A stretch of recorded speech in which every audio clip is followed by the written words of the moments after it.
ये है भाग 3 ठीक है। पूछा जाए कहां से लिया गया मूल अधिकार भाई, तो यूएसए के संविधान से। 6 हो गया।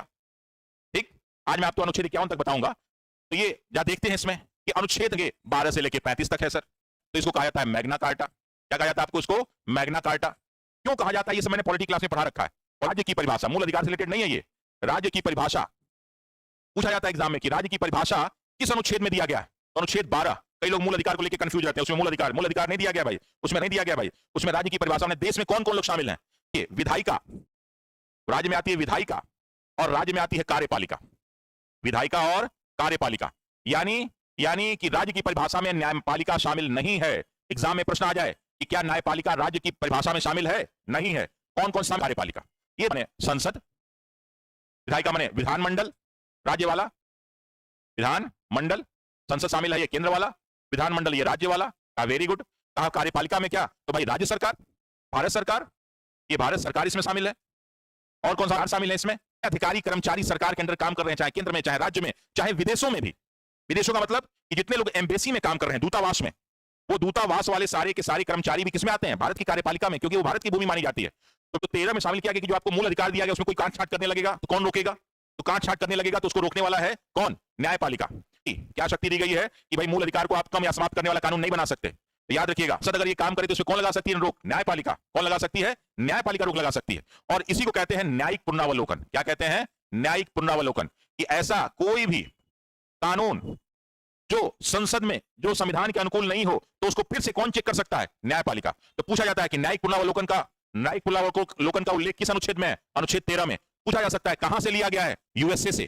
कहां से लिया गया है? यूएसए से। इसमें दिया क्या है कि अगर मूल अधिकार को कम करना या हटाने की बात हो तो उस पर रोक लगा सकती है कौन? न्यायपालिका। ये करेगा कौन? संसद। तो 12 और 13 में क्या दिया, समझ में आ गया? अब हम चल 14 से लेकर 18 तक क्या है? Right to equality. Right to equality, समता का अधिकार में सभी बराबर। कानून के की नजर में सभी क्या हैं? बराबर हैं सब। अगर हम अपराध करते हैं तो हमको भी फांसी की सजा, और नरेंद्र मोदी करते हैं तो उनको भी फांसी की सजा, नीतीश कुमार और योगी करते हैं तो उनको भी फांसी की सजा। यानी कोई भी व्यक्ति कानून की नजर में विधि के समक्ष क्या है? समान है। न्यायालय का भारत में कुछ आधार पे जो है, भारत में कुछ आधार पे रोक टोक लगता है। तो किस चीज पे रोक लगता है भाई? उसको रोकना है। किसको रोकना है? तो भेदभाव को रोकना है। क्या करना है हमें भाई? भेदभाव को रोकना है। तो पूछता कि ये भेदभाव कहां होता है? तो एक होता है कि आम जीवन में भेदभाव होता है। आम जीवन में भेदभाव होता है। और कहां भेद होता हो? सरकारी नौकरी में भेदभाव होता है। सरकारी नौकरी में भेदभाव हो सकता है। कहा अच्छा, तो किस आधार पर भेद होता है? तो बताते हैं, धर्म, धर्म के नाम पे, और धर्म के साथ साथ और क्या है? किस नाम पे? मूल वंश के नाम पे, और भाई जाति के नाम पे, लिंग के नाम पे भी होता है कि स्त्रीलिंग है कि पुल्लिंग है कि थर्ड लिंग, जन्म स्थान के नाम पे, मूल वंश के नाम पे, जाति के नाम पे, लिंग के नाम पे, 5 जन्म स्थान, यानी 5 चीजों के आधार पे 2 जगह भेदभाव होता है। कहां का? आम जीवन में और सरकारी नौकरी में। तो आम जीवन में भेदभाव को कैसे रोकेंगे? अनुच्छेद 15 द्वारा। और सरकारी नौकरी में कैसे? तो 16 द्वारा। यानी में धर्म, जाति, लिंग और जन्म स्थान के नाम पे भेदभाव को रोकना। अनुच्छेद 16 में कोई भेदभाव नहीं होना चाहिए। आम जीवन में धर्म, मूल वंश, जाति, लिंग और जन्म स्थान के नाम पे कोई भेदभाव नहीं होना चाहिए। अनुच्छेद 15। तो याद साथ कहा कि यहाँ पे अस्पृश्यता होता है। अच्छा, छुआछूत की बात है। हाँ, छुआछूत है। कहा इस पे भी तो बहुत सारी उपाधियां दे दिया है। राय बहादुर है, राय साहब है, फलाने हैं, धमाके हैं। तो इन सारे के सारे उपाधियों पर जो है रोक। कोई भी फालतू कोई उपाधि नहीं रहेगी। मिलता है, पद्म विभूषण मिलता है, परमवीर चक्र मिलता है, ये सब क्या होगा? कहा ये सब उपाधि नहीं है साहब, ये सब आपके जीवन की सफलता है, आपके कार्यों का जो है वो इनाम मिला है। तो जो कार्यों का इनाम मिला है, जो आपको पारितोषिक मिला है, जो आपको सम्मान मिला है, वो ले सकते हैं, उपाधि कोई नहीं ले सकते। अच्छा, कोई विदेश वाला देने वाला हो तो कहा तब राष्ट्रपति साहब से परमिशन लीजिए, चले जाइए। तो यार 12 से लेके अनुच्छेद 12 में क्या है? राज्य की परिभाषा। 13 में क्या है? मूल अधिकार को कम नहीं कर सकती संसद, करेगी तो न्यायिक पुनरावलोकन हो जाएगा। फिर 14 में क्या दिया गया? कानून की नजर में सभी लोग बराबर हैं। फिर 15 में क्या दिया गया है? तो आम जीवन में धर्म, मूल वंश, जाति, लिंग, स्थान के नाम पे भेदभाव। 16 में क्या है? तो ये सरकारी नौकरी में जो इस आधार पे भेदभाव होता है उसमें रोकथाम। फिर 17 क्या है? 17 और अस्पृश्यता। क्या है वो? अस्पृश्यता। और उपाधियों के पर अंत या उपाधियों पर रोक किसमें दिया गया? 18। तो ये आपको याद हो गया। छेद 19, इसको हम स्पेशली अलग से बता रहे हैं। ये क्या दिया? Right to freedom. तो गाना गा के सुनाता हूं। स्वतंत्रता का अधिकार। 19, सॉरी मैं लिखता हूं इसका 19 1 का क कितना हो गया? 1 2 3 4 5 6 7। यानी आपसे पूछा जाए कि बेटा पहले कितने प्रकार की स्वतंत्रता थी, तो आप तुरंत जवाब देंगे जो है कितने प्रकार की हो गई? ये 7। लेकिन एक हटा दिया गया। कौन सा? च वाला हटा दिया गया। तो कितने प्रकार की स्वतंत्रता है? 1, यानी A 2 3 4 5 6 7, ABCDEFG। कौन सा हट गया? चाचा जी हट गए, क्योंकि फालतू में था, ये F माने फालतू में था तो हटा दिया गया। तो ये है क्या और कैसे याद रखेंगे, मैं आपको ट्रिक बताता हूं, ट्रिक तरीका। बहुत ही आसान है। दो लड़के लड़कियों, एक लड़का और एक लड़की में प्यार हो गया, तो प्यार होगा तो पहले कैसे होगा? अभिव्यक्ति होना चाहिए ना, कि नहीं? हम आपसे बोलें I love you, do you love me, I like you, do you like me, ये सब बोला जाता है ना भाई। तो सबसे पहले हम क्या करेंगे? तो हम बोलेंगे। क्या करेंगे? बोलेंगे। तो बिल्कुल 19 में उसी हिसाब से रखा गया, प्यार को ही रखा गया है। तो 19 में ए में क्या दिया गया है? बोलने की स्वतंत्रता, बोलने या अभिव्यक्ति की स्वतंत्रता, कि किसी भी तरह से आप अभिव्यक्त कीजिए। तो ए में क्या दिया है? बोलने और अभिव्यक्ति की स्वतंत्रता। कैसे? जब मिलेंगे तभी तो बोलेंगे, तो जब हो गया। तो मिलने का मतलब क्या होता है भाई? कि क्या हम लोग मिलेंगे तो शांतिपूर्वक सम्मेलन, शांतिपूर्वक सम्मेलन, शांतिपूर्वक सम्मेलन का उल्लेख 19 के 1 ख में। तो मिलना कहां हो गया? 19 के 1 ख में या बीच में। अच्छा, हो जाएगी, क्या हो जाएगी?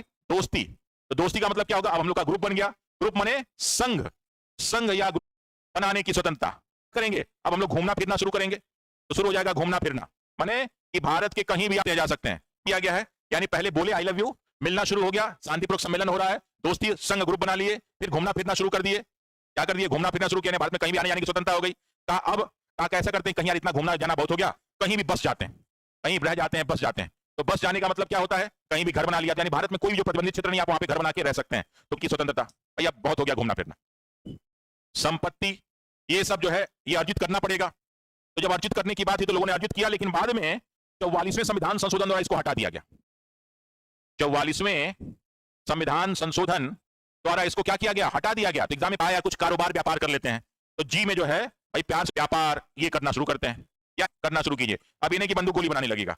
तो अब क्या है? बोलने अभिव्यक्ति क्या आती है? I like you, you love me, I love you, सब बातें बोलेंगे। फिर मिलना शुरू हो जाएगा, शांतिपूर्वक सम्मेलन, लाठी डंडा लेके नहीं जाएंगे आप, शांतिपूर्वक जाएंगे। नहीं किसान रैली करें तो बंदूक लेके चले गए। तो शांतिपूर्वक सम्मेलन, मिलना, संघ या ग्रुप बनाने की स्वतंत्रता, दोस्ती हो गई अनुच्छेद 19 1 के सी में। फिर घूमना फिरना शुरू करिए, भारत में कहीं भी घूम फिर सकते हैं। डी में कहीं भी बस जाएंगे, घूमने फिरने से नहीं चले, कहीं बस जाओ, तो रहने की और बस जाने की स्वतंत्रता। फिर घर संपत्ति चाहिए तो हटा दिया गया। और लास्ट में अब तो जीवन शादी ब्याह हो गया, तो कुछ खर्चा चाहिए, नौकरी चाहिए ना, तो वही कारोबार व्यापार और जीवन यापन की स्वतंत्रता। कि ये जो है आपातकाल में भी, आपातकाल में भी नहीं हटाए जा सकते। कौन से ऐसे दो अनुच्छेद हैं जो आपातकाल में भी नहीं हट सकते? तो अनुच्छेद 20 नहीं हट सकता, अनुच्छेद 21 नहीं हट सकता। तो है कि क्या नहीं हटाया जा सकता? Rowlatt act. याद है रॉलेट एक्ट आपको? थोड़ा भी बहुत अगर याद है रॉलेट एक्ट, रॉलेट एक्ट किसी भी व्यक्ति को गिरफ्तार किया जा सकता है, और फिर उसको न बोलने की छूट, न अपना वकील करने की छूट, न अपनी बात कहने की छूट। तो यही तूने छूट दिया गया अनुच्छेद 20 में। तो अनुच्छेद 20 में क्या दिया गया? तो पहला तो ये दिया गया कि अपराध कोई व्यक्ति करेगा तभी उसको गिरफ्तार किया जा सकता है, वरना उसको गिरफ्तार नहीं किया जा सकता। अच्छा, तो अपराध है, तो अपराध की परिभाषा भी अनुच्छेद 20 में दी गई है। ऐसा कोई भी चीज जो संविधान या नियम कानून के अगेंस्ट हो, उसके अनुकूल नहीं हो, वही अपराध। ठीक है, तो ये किसमें दिया है? तो अपराधों के दोष सिद्धि के संबंध में। तो क्या क्या होगा भाई? अगर आपको गिरफ्तार किया गया, वाह वेरी गुड, समझ में आ रहा है आपको? अगर आपको गिरफ्तार किया गया तो क्या होगा? तो इसमें क्या क्या दिया है अनुच्छेद 20 में? तो 20 के 1 में दिया गया है, ठीक है ना, अपराध की परिभाषा, इसे कहते हैं अपराध। बिना अपराध के तो आपको अपराध, दो सजा नहीं, एक अपराध की एक ही सजा। अब आप कहेंगे सर हम एक मर्डर करें चाहे 5 मर्डर करें, एक मर्डर की एक सजा, दूसरे मर्डर दूसरा अपराध हो गया। सेम तरह की बात नहीं हो रही, अपराध अलग अलग हो गए। तो ऐसा नहीं है, अगर एक अपराध की 10 साल की सजा, दो अपराध 20 साल, 3 अपराध 30 साल, 4 अपराध 40 साल, तो ये अलग अलग प्रकार के अपराध हो गए। तो एक अपराध की 2 बार सजा नहीं, ठीक है। और तीसरा क्या है भाई? क्या है कि आपको जबरन अपने खिलाफ गवाही नहीं, पुलिस वाले पीटते थे, गवाही नहीं, ये सब नहीं। अपराधों दोष सिद्धि के संबंध में छूट अधिकार क्या गया? अनुच्छेद 20। ये किसी से कुछ भी लागू हो जाए। ये नहीं है कि किसी व्यक्ति को तुरंत गिरफ्तार कर लो, ये नहीं कि आपातकाल लगा तो एक गलती का 2 बार सजा दे दो, ये नहीं कि स्वयं के विरुद्ध कहो कि नहीं, कहो कि हम चोरी किए हैं, नहीं भाई हम चोरी